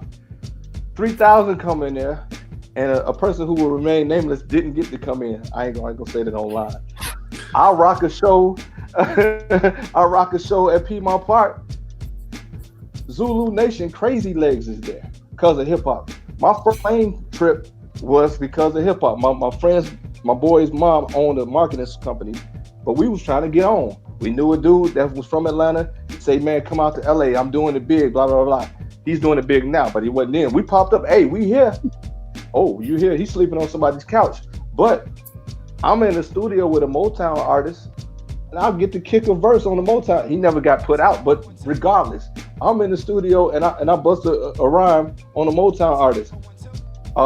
We met some cats from Milwaukee that knew Speech. Say Cool was cool with us, so we got cool with Speech. I'm chilling at Speech's house, signing my autograph on his wall, watching the spook that sat by the front door because of hip hop. A few weeks later, I'm on the stage while KRS-One is rocking Black Cop because of hip hop. What else? What I got? So you said that it never leaves you, and that's true because I never made it as a rapper. But because of hip hop, this introverted dude from Gary that moved to Atlanta, didn't know nobody, didn't have no clothes and stuff. Now I'm Be the Lone Closer. I'm busting raps on Instagram every day, telling stories about my closings using what I learned from hip hop. I started off with a lyric, I titled whatever I'm talking about with a lyric. That's all hip hop, man. And I'm gonna just end it with this. If you know, you know. Bruh, I was at one music fest. Ain't nothing like hip hop when you hear the first dum dum dum and the whole crowd, oh, whatever. If it's the bridge is over, Troy, whatever. When you hear them first, about the whole crowd, bro, it bugged me out because you have fools from Bankhead and guys from Buckhead, all just rocking because of hip hop. And I'm gonna end it right there. That's dope, man. That's dope. The last thing I got, man, is Crush Groove, man. This is 85. I'm 11 years old. And that was what put the bug in my back. And it was like, yo, I want to do this industry thing, man. I want to be the next Russell. It was like, you know, and I told y'all before, back in the day, I had no creativity whatsoever. So, you know, the name of my label was Cold Crush. Like, I mean, like, you got Crush Groove Records, now it's Cold Crush Records. It was whack. But like, that really put the bug in my back. Like, yo, this is what I want to do, which basically transcended into me doing 889 and Morgan. You know what I mean? Which would easily the dopest years of probably, you know, up to that point in my life was being able to do that show. And then, like, it all started from Crush Groove and Porsche. You know, we hate Puff. But one of the things I always got to say about, and it's not really about, well, I guess it is about Puff. In a Vibe magazine, I guess it was 93, they had this joint called This Is Not a Puff Piece. And it was basically Puff talking about how he got on at Uptown and how he was at Howard and he'd have to, you know, sneak on the train to go to New York because he didn't have the money. And yo, I'm in the crib and Strictly Hip Hop is about to come on at midnight. And, you know, to do this, you have to wait till you get this class called Practicum at Morgan. And then, you know, because that was the #1 internship. Like, that was the #1 job that you could get. And after reading that Puff piece, I was like, man, fuck this. I just walked to the radio station, knocked on the door. I was like, yo, I want to be down. Like, what I got to do? You know, and I was an intern for 2.5 weeks. They made me do all the grunt work. This ain't the cool internships. Back in 93, these were the internships. Like, nigga, there's 20,000 records, put them in order. And once you're done with that, here go our orders to go to 7-Eleven. You go pay and get us all this stuff. Like, these were the grunt intern years. You know, but then in 3 weeks, like the dude who the stationer was, Vinny, he was like, yo, I'm about to roll out. And all the other people was like, man, they knew they was going to get the show. They was like, who's getting it? They was like, yo, I'm giving it to Kill.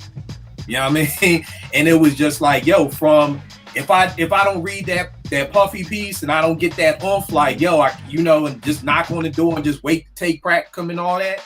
That's why I always tell people, go after what you want, man. I don't care what the blueprint is or what people say. You gotta wait. You can't do this job until, man, you better go try. What's the worst? I was like, what's the worst they gonna do? Slam the door on me? Not open the door? Okay, now I walk back home. You know, but it all started with Crush Groove, you know. So, you know, for me, Run DMC, B Street, going to New York and Crush Groove. Yo, man, this is a dope show, man. You know, because again, what's up, man? Oh, I didn't get my last one. Oh, I didn't? Shit, how? Well, I'm sorry. And what's your joint? No, it's all good, man. But my last one is really general, but it's being able to grow up in New York when I did, and I really felt like, you know, especially when hip hop was popping, like, felt like I was in the center of the world, like, especially being young. Like, when you listen to the radio, at least at that time, like, it was mostly New York artists, so everything you hear, you know, New York, Brooklyn, you know, so, you know, definitely feeling myself like, all right, but then being able to see it with my own two eyes, like, everything I'm hearing on the radio, everything I'm hearing in the record, and being able to see it, you know, seeing the culture, seeing, you know, people walking on the street, the fashion, seeing people, you know, freestyling on the corner, whatever, seeing the graffiti all over the place on the trains before they cleaned it up. You know, and I remember hearing older folks talk like it was such an inconvenience, but, you know, I loved it. You know, being able to walk to the corner record shops and, you know, getting all the tape. I forgot who mentioned it, but someone mentioned how making tapes, and it was like I think it was Penny, right? You mentioned making tapes and they were numbered, but and I remember going to corner record shops and there was tapes, but it was like DJ Clue tapes and all that. It was just numbers, you know. So this was before he was like a household name, you know. Getting all that, you know. So yeah, growing up in New York and that environment, getting to experience all that firsthand, that's one of my pillars. I bet you that was incredible. I know that was incredible. Yeah, man. And like I said, that's why I love doing this show, because it's just to hear everybody's different story. Like, everybody has a different story of, you know, why we love this culture so much, why we're still here 20, 30 years later, you know what I mean? And I don't see that changing. I'm sure I'll be on my deathbed like, yo, play me some Dilla, play me Donuts or something, you know, like I don't see it going anywhere anytime soon. Guilty, let them know where they can get at you, what you're working on, what's going on with Guilty Simpson, man. I'm always working on something, you know what I mean? I got a project with my man's Gensu Dean that's coming out on Mellow Music Group. Shout out to them. They put out a previous project I put out with Apollo Brown called Dice Game. So they've been dope indie label that's been making noise. So I got that going. Guilty Simpson is my name on Twitter. Also Instagram, Facebook is a name yet to be shared. I'm not sharing it. My Facebook life is private. Nice. I'm just joking. It's Byron Simpson on Facebook. I ain't tripping. But you know, like I said, I'm always up to something, man. Always staying creative. I don't do it for a sell record standpoint, man. I just do it because I'm passionate about it. It's a part of my DNA and my fabric. So as long as I feel creative, I'm going to be creative. So, you know, be on the lookout, man. I got a lot more coming. That's dope. And just for everybody out there, y'all know we doing these tour guide shows. We've done Philly, we've done Brooklyn.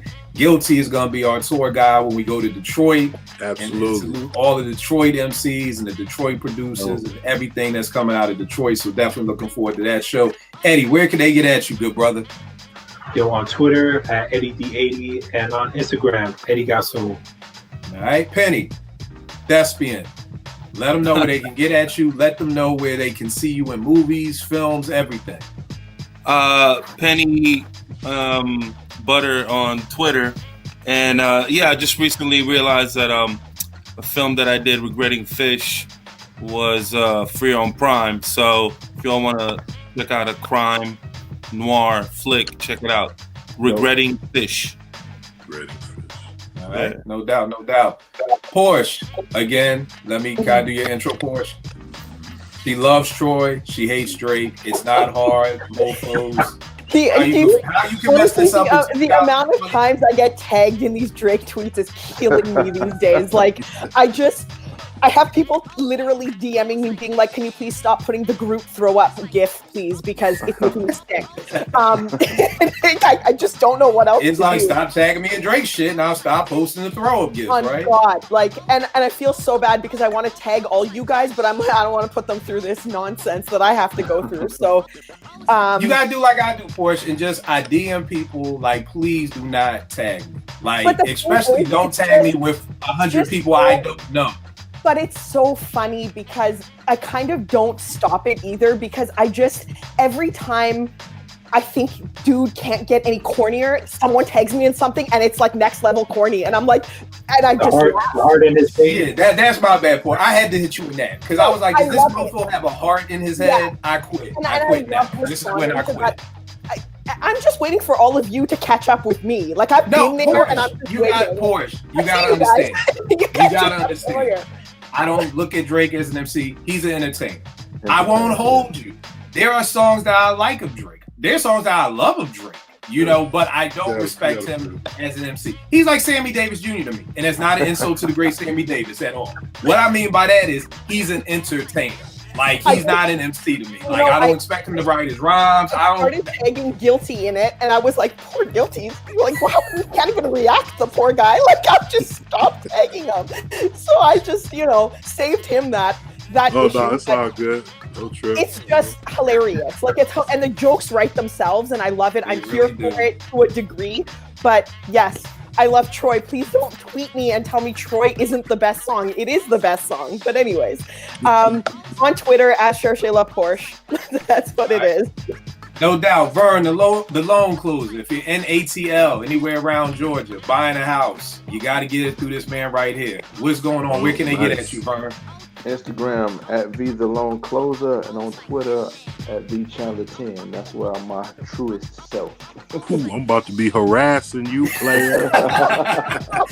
Yo, here's the wild part with Vern. I'm like, yo, how many houses do you sell in a pandemic? Like, this dude is like selling 8 houses a day. That's what I'm talking about. He must got good houses there, man. I need to get out of here. I do the financing. I do the financing on it, and you know, people need money, so I thank God. There was a time when the phone wasn't ringing, so hey, keep it coming. I feel you, man. I feel that. You already know what it is with me. Kill889 got the OG account back. Twitter, IG, either or. My man Yao G's just dropped another EP album. I don't know what you're calling it, but it's called Back to the Basement. Got Sky Zoo on it. I produced a track on it. So definitely check that out. What happened? What's the name of your track, man? Deladon. Yes. Deladon. Yes. So we got that, and then me and my man Jalen Musa got an EP out called Survive the Times. All the proceeds, all the money, any streams, whatever, goes to the families, the survivors of Hurricane Laura. Jalen, who is from Louisiana, his family lost his whole house. Like, he literally sent me a picture, like, yo, my house used to be here, and it's nothing but a field. So, you know, we're definitely, all the proceeds from that definitely are going to the families of that. So stream it, check it out, support it if you can. But y'all already know what it is. I will check y'all next week, y'all. See ya.